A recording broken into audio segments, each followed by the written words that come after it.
Hoy toca subirse en un barco cuyo final, la verdad es que no es nada bueno. Y no es el Titanic, que hay muchos más barcos dentro del género catástrofe que son conocidos. ¿Qué tal estás? Soy José Luis Martín. Te doy la bienvenida a World Media Podcast y enseguida con Manu Díaz te vamos a hablar de los 50 años que cumple La aventura del Poseidón.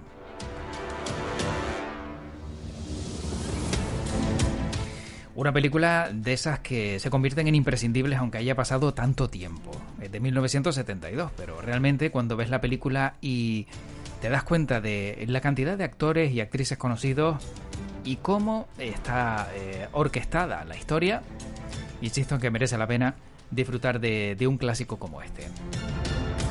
Así que quédate, disfruta de este contenido y eso sí, bueno, no bebas agua porque va a sobrar agua de la catástrofe de la aventura del Poseidón.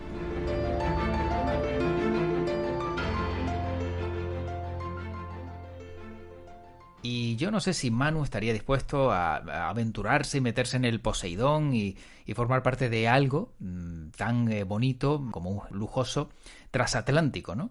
Que luego ya sabemos cómo acababa. Pero, Manu, ¿qué tal? ¿Cómo estás? Hola, ¿qué tal? Encantado. Pues yo te digo una cosa, yo mareo en cualquier cosa que se mueva.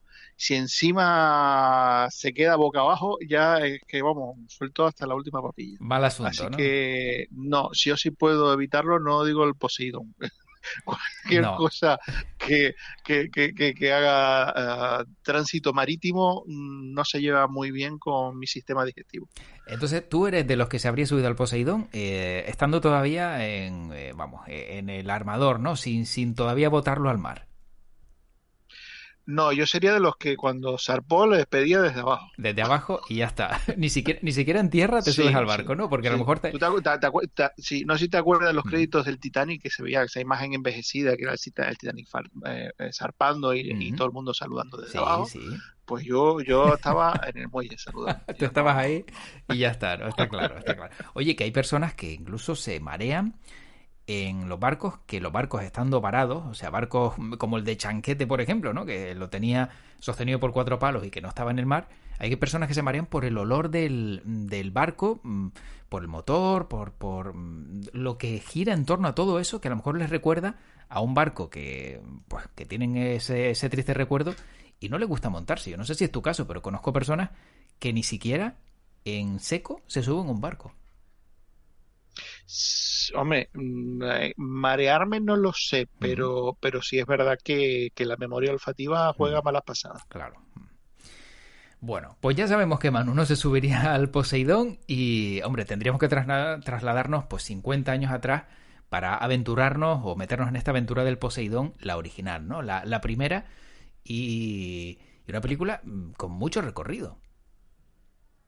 Sí, bueno, es que, claro, estamos hablando de 1972. Es verdad que un poco lo que se entiende como película que da el pistoletazo de salida al llamado género de catástrofe fue Aeropuerto en 1970, o sea, 2 años antes, pero hay un elemento que enriquece el posicionamiento de la aventura del Poseidón, y es que eh, su productor es Irving Allen, que fue uno de los grandes productores, o sea, está considerado como, digamos, el productor establece el patrón del cine de catástrofe, ¿no? Y lo hace a través de esta película, lo hace, pues, bueno, Irving Allen fue productor de títulos de catástrofes, pues como La aventura de Poseidón, como El coloso en llamas. Después, pues bueno, en el 79 haría Más allá del Poseidón. También se tocó con El enjambre. O sea, que un poco es ese perfil de productor que venía de la televisión y sobre todo, pues bueno, también de triunfar en series como Perdidos en el Espacio, El túnel del tiempo, Viaje al fondo del mar, etcétera, y que da el salto al cine y lo hace, pues triunfando con este perfil de películas que tuvo. Es verdad que un éxito efímero porque, digamos, el espectro temporal de las películas de catástrofe pues abarca prácticamente una década, no se extiende mucho más allá de los 80, pero que si alguien un poco encarna el espíritu del cine de catástrofe en el cine de Hollywood, ese es Irwin Allen. Claro, y esto, pues en aquella época, como dices, del género catástrofe abría la puerta a otras catástrofes también que se fueron sumando, ¿no? Yo no sé si esto salía rentable en aquella época o el dinero que había que gastar para pues ver cómo un barco se hundía, se daba la vuelta, era mucho, Manu, porque a lo mejor hoy vemos que con efectos especiales la cosa puede resultar un poco más sencilla, aunque se sigan gastando millonadas. Pero en la época era sencillo y rentable el género catástrofe. Hombre, vamos a ver, estas películas tenían dos atractivos principales. Uno era todo el apartado de efectos especiales prácticos, Mm. porque lo que decimos, no lo que dicen, no estaban los efectos digitales y casi todo se recreaba en el plató para que la interacción de los actores con el espacio que supone el elemento de conflicto, pues sea lo más cercano posible, ¿no? Pero gran parte del presupuesto se iba a esos efectos especiales y después teníamos, que estamos hablando de películas de corte coral, es decir, con un reparto bastante amplio y sobre todo un reparto de nombres muy conocidos bastante amplio, que por un lado se decía que el cine de catástrofe pues era un poco donde derivaba pues muchas viejas glorias del Hollywood clásico, pero por otro lado el atractivo de una película de catástrofe es que como todos eran actores muy conocidos, pues era difícil adivinar quién iba a morir primero porque dice, ¿a quién matamos primero? Eh, claro, cuando vas viendo algunos, bueno, este no es conocido, este muere. Ujú. Y a este que es un actor apuesto, lo mantendrán un poquito más. Pero claro, cuando todos eran grandes actores, todos eran conocidos y además el espectador también tenía una conexión especial con todos ellos, porque eran todas grandes estrellas del Hollywood clásico y tenía pues una conexión emocional con todos ellos, pues por un lado no te esperabas que los mataran y por otro lado te afectaba mucho más pues ver a algunos de las grandes estrellas del cine que te habían acompañado toda la vida morir, digamos, de las maneras a veces más truculentas. Mm. Sí, que también, como dices tú, pues era una ruleta, ¿no? El ver cuál podía caer antes, pero cuando estaban todos, mm, pues era difícil interpretarlo. Pero yo creo que, o no sé si, corrígeme si me equivoco, en la época ver a uno de tus actores favoritos morir tan pronto en una película, no era malo, ¿no? Para ese actor o esa actriz y no resultaba a lo mejor un problema para su carrera ni nada parecido, ¿no? Sino en este tipo de películas y en ese género es normal que tuvieran que empezar a caer porque o morían todos a la vez o si no nadie participaba. Hombre, también es verdad lo que sí sucedía es que muchos de ellos se tiraba mucho de estrellas que ya estaban mayores, ¿no? Vamos a pensar, por ejemplo, o sea, el Fred Astaire del Coloso en Llamas. Uh -huh. Es que, claro, nadie quería ver morir a Fred Astaire. Claro. Pero claro, Fred Astaire en aquel momento era ya un actor con una edad considerable, ya no era el bailarín ágil que se dio a conocer en el cine de los años 30 y perfectamente podía caer, nunca mejor dicho, con la altura del edificio. Eh, pero que teníamos ese elemento, ¿no? De que estamos hablando de estrellas que son, digamos, muy queridas por el público en ese Uh -huh. momento y que para ellos, lo que dices tú, bueno, para Fred Astaire, morir en una película de catástrofe, pues tampoco le iba a estropear la carrera porque ya estaba al final de su carrera, ¿no? Claro. Eh, pero no era lo que el público esperaba. O sea, público no, el público está acostumbrado a ver a Fred Astaire bailando y llevándose a la chica al final de la peli. Sí, sí, está claro. Sí, sí. Sí, esto era una más y bueno, también una forma diferente de ver al gran actor. Pero Manu, ¿por qué hace... ¿por qué? Ojo, Sí. que también puedo estar haciendo trampa, ¿eh? Que hay gente que no ha visto Coloso en llamas. Yo no estoy diciendo que Fred Astaire muera en No, el no, Coloso no, en no, llamas. no, que va, que va. Ni que estuviera bailando en la azotea ni nada, ¿no? No vamos a desvelar nada. No, lo de bailando en la azotea ya les auguro que Hombre, tenía que despistar un poco, al hombre. menos, pero vamos, Que no. que eso, que yo a lo mejor estoy jugando al despiste. Efectivamente, efectivamente. Pero que te quería decir, Vean la película. vean la película. ¿Qué hace la aventura del Poseidón que sea una película imprescindible y de las que hay que ver sí o sí?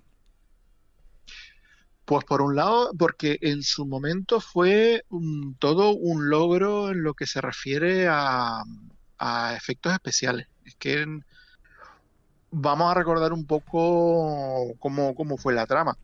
En la película nos encontramos con un crucero que está navegando y que de repente se produce un maremoto, o sea, que genera una ola de 30 metros que golpea al barco y le da la vuelta por completo, es decir, eh, que se queda boca abajo con toda la superficie del barco, pues debajo del agua, lo que impide que los pasajeros pues puedan escapar. Y tienen que buscar la forma de sobrevivir aquellos que no han caído, digamos, con todo el destrozo que se provoca al darse la vuelta al barco. Eh, pero que evidentemente pues supone una trama bastante angustiante e inédita en aquel momento en el cine. Y después, por otro lado, pues ese reto de grandes efectos especiales que suponía recrear el barco de dos formas distintas, una del derecho, pero después generar un plató con, digamos, los elementos del barco invertidos para que el espectador pues realmente entrara en la ilusión de que están en un barco al que se le ha dado la vuelta por completo. En aquella época no estamos en la época del Titanic de James Cameron, que creaba un Mm. barco casi que escala 1:1 y con digamos, una plancha hidráulica que hacía que aquello se levantara y bajara. Mm. Aquello suponía que cada vez que había una diferencia en cada escenario, suponía crear un escenario nuevo y diferente. Guau. Vamos, o sea que para la época todo un reto también, ¿no? Sacar algo así y no quiero ni pensar la percepción de la persona que va al cine y se encuentra con que está viendo una catástrofe lo más trabajada posible, ¿no? Para la época que tendría que ser impresionante ver eso en el cine. Sí, hombre, recordemos, por dar un saltito un poco hacia adelante en el tiempo, no mucho, un par de añitos, pero recuerda aquel elemento de cuando se estrenó Tiburón que nadie se quería meter en la playa. Sí. Eh, pues con el cine de catástrofe pasaba lo mismo. Cuando se estrenó Aeropuerto hubo un pánico a volar. Cuando se estrenó La aventura de Poseidón hubo pánico a subirse a un barco. Cuando se estrenó El Coloso en Llamas había pánico a subir a un rascacielos. O sea, eran películas que realmente conectaban con, digamos, los miedos más básicos de los espectadores y por eso funcionaban, porque al final, por un lado, te metía en un entorno emocional donde los personajes digamos que los cineastas querían que te cayeran bien, te caían bien, y los que querían que te cayeran antipáticos, te caían muy antipáticos, pero eh, todos hemos visto, bueno, casi toda la gente que ha visto esta película, pues ha cogido un avión, ha cogido un barco, se ha subido a un edificio y ha tenido miedo de que algo pueda pasar.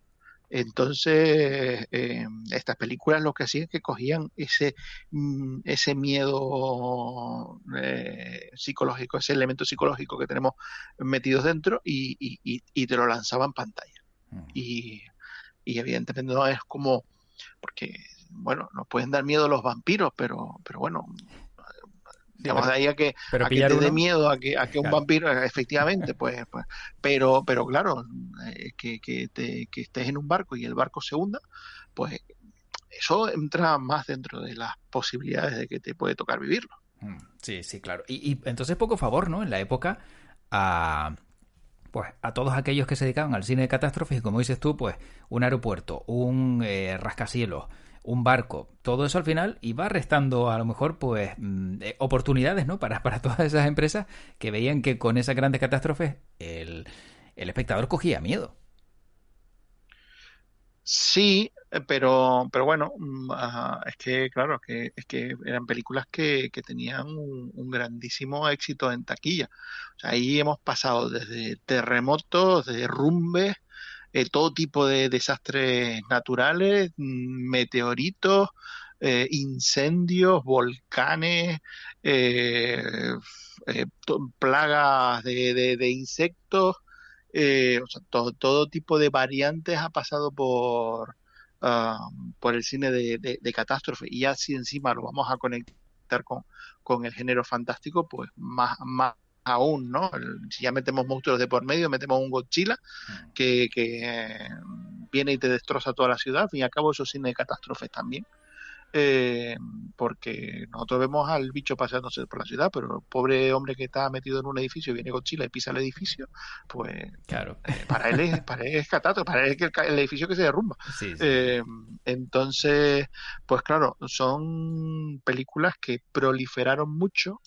Es verdad que hubo una sobreexplotación, que de la calidad de muchas de estas películas, pues como pasaría con otros géneros, como el western, como el musical, que a base de explotarlos y de hacer mil y unas películas de lo mismo, pues el público se acabó cansando. Y entonces, pues bueno, digamos que el cine pues pasó a otra cosa.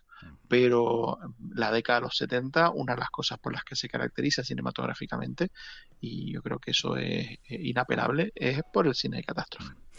Manu, y habrá gente que estará diciendo, bueno, pero es que a mí no me suena que esta película tenga 50 años. Podemos pensar que a lo mejor están pensando en la otra, porque creo, si no me equivoco, que había una, no sé si interpretada por Kurt Russell, pero a lo mejor me estoy yendo y no es la misma o no tiene Sí, el mismo perfil. sí, estás Vale. hablando de Poseidón, que es una A película de secas. 2006, que es un Vale. remake de la original, Ujú. que no tuvo mucho éxito. Es verdad bueno, ahí teníamos también a Wolfgang Petersen, que ya venía bregado películas ambientadas en transportes marítimos, porque una no, su gran película es El submarino.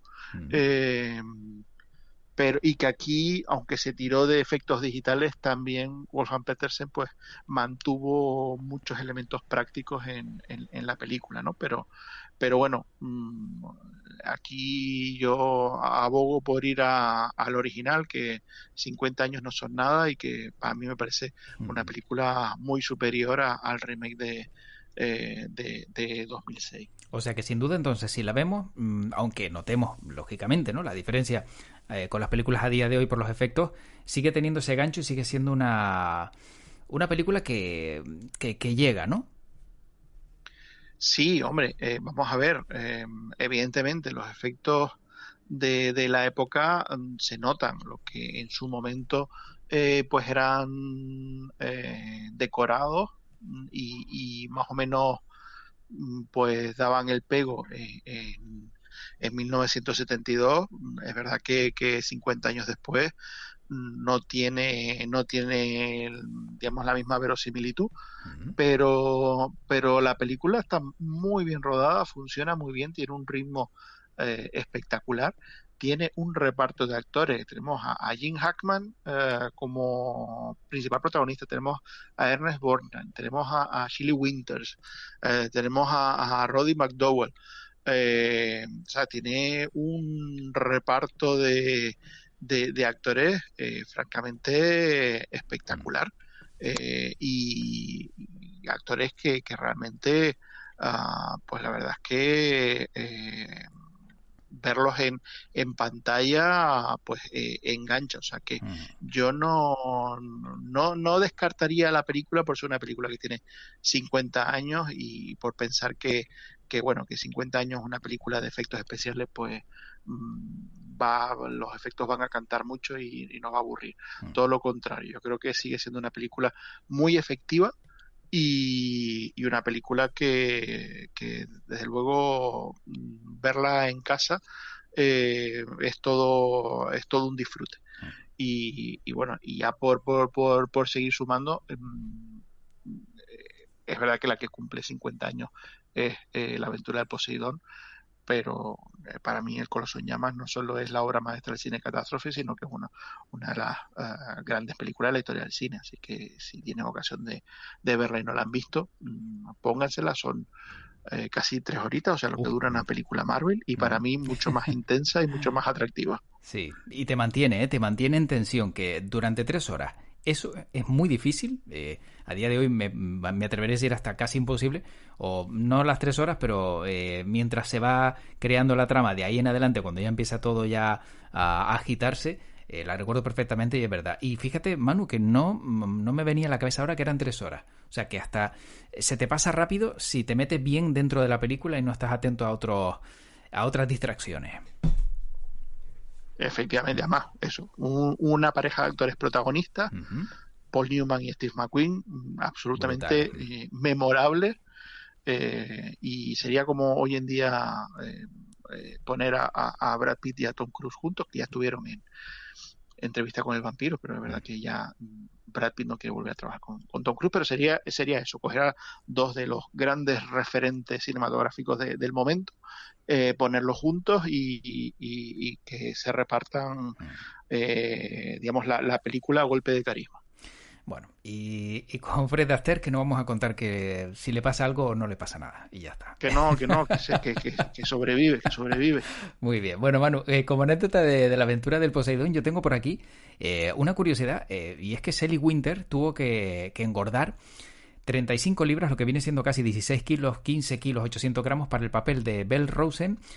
Pero lo que pasa es que dice que después se quejó porque nunca fue capaz de volver a su peso original a pesar de intentarlo por todos los medios, o sea que por culpa, según ella, de la película, pues esos 16 kilos que cogió no los pudo soltar nunca. Y la otra anécdota es la canción de Morning After figura en los créditos como The Song from the Poseidon Adventure, o sea, la canción de la aventura del Poseidón y el título original es el The Morning After. Sí, hombre, porque en este caso porque es la película Sí, compuesta sí, para la efectivamente. película. Es verdad que recuerda que esto estamos hablando también películas que aunque era un perfil muy comercial, también tenían digamos, una mirada puesta en los Oscars. Uh-huh. Y claro, dentro, a la hora de ir sumando posibilidades, pues el apartado musical también entraba dentro del juego. La aventura del Poseidón, precisamente el único Oscar que ganó fue por esa canción, por The Morning After. Ganó un premio especial por los efectos visuales, y después tuvo 7 candidaturas más, Uh-huh. que digamos, o sea que en total fueron 8 candidaturas más un premio extraordinario lo que se llevó, ¿no? Y otro elemento también muy llamativo, o sea, yo a día de hoy digo John Williams y pensamos en Steven Spielberg, pensamos en la Guerra de las Galaxias, Sí. pero John Williams antes de eso fue uno de los grandes compositores de cine de catástrofe. O sea, Aeropuerto no, porque Aeropuerto fue Alfred Newman, pero La aventura del Poseidón, El Coloso en Llamas, bueno, muchas películas de catástrofe venían firmadas por John Williams, y eso es porque John Williams empezó parte de su carrera en televisión y uno de los productores que le abrió las puertas de la televisión fue precisamente Irwin Allen. Entonces, en este caso, Irwin Allen, al dar el salto a la gran pantalla, pues arrastró consigo también gran parte de su equipo y eso incluyó a John Williams. Se entiende también entonces que las películas tuvieran esa tensión, porque una buena banda sonora con un gran compositor detrás se nota enseguida, Manu, se nota. Eso ahí yo creo Efectivamente, que lo hombre, tenemos claro. y eso, y es John Williams. O sea, Sí. las partituras de Coloso en Llamas y de la aventura de Poseidón son dos extraordinarias partituras. Lo que pasa que es verdad que lo que vino después, pues un poco eclipsó ese trabajo anterior. Pero vamos, son también dos bandas sonoras, yo creo que de broche de oro dentro de la carrera de John Williams.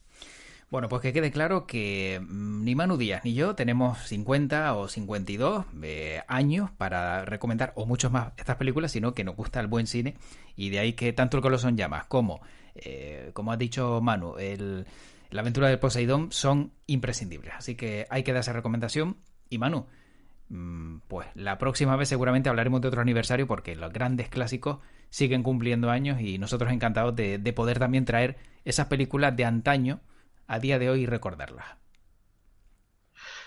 Hombre, por supuesto, yo creo que está bien siempre pues comentar un poco la actualidad, pero no tenemos que Sí, desatender el legado que nos deja el séptimo arte. efectivamente. Manu, pues como siempre un placer escucharte, disfrutar de este ratito de cine en este podcast en World Media, y como siempre te digo, que tu podcast te acompañe. Pues larga y próspera vida al podcast. Hasta luego, Manu. Chao. Chao.